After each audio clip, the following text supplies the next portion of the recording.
that a textual reading of Article 370 also indicates that it is a temporary provision.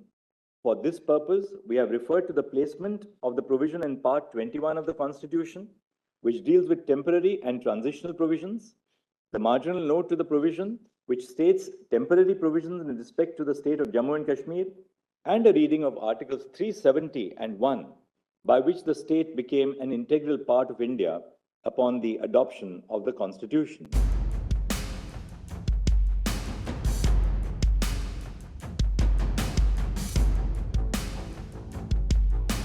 With that, the debate around Article 370 is over.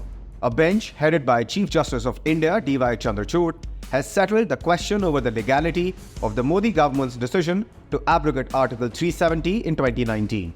Today, a 5-judge bench delivered its much-awaited verdict on a batch of petitions challenging the central government's decision. Although the Supreme Court ruled in the favour of government's decision, it also directed the centre to restore statehood to the Union Territory of Jammu and Kashmir at the earliest, which was taken away at the time. Reacting to the news, a senior leader from Kashmir said the decision is sad and unfortunate. और जो unanimous judgement थी, ये सुनकर बहुत निराशा हुई, बहुत अफसोस हुआ. Umar Abdullah, who is the former Chief Minister of the state of Jammu and Kashmir, put out a video in selfie mode to show that he is locked inside his home and not allowed to meet media and others.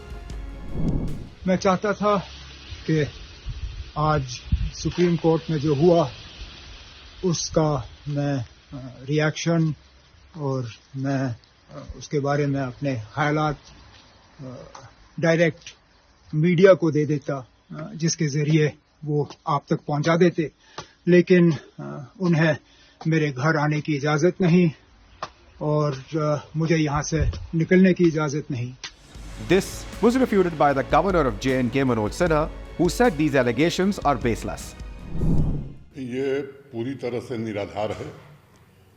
पूरे जम्मू कश्मीर में न ही किसी को house arrest किया गया है, न ही किसी की गिरफ्तारी की गई, और ये भ्रामक अफवाह फैलाने की कोशिश है.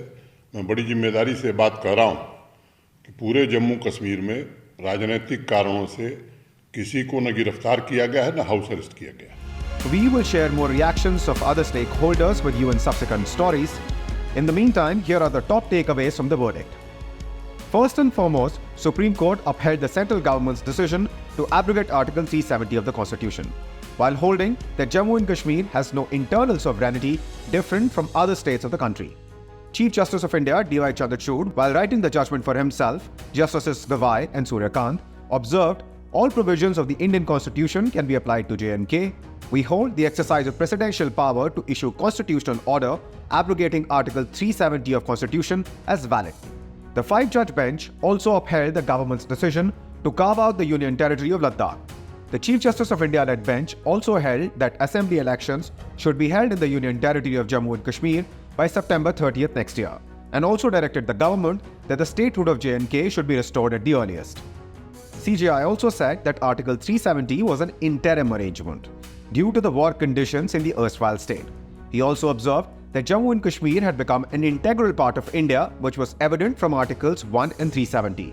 Justice S.K. Kaul also concurred with the CJI's judgment on the matter and observed that Article 370 was meant to gradually bring the erstwhile state of J&K at par with other Indian states. CJI also stated that the principle of consultation was not required to be followed during the exercise of presidential power.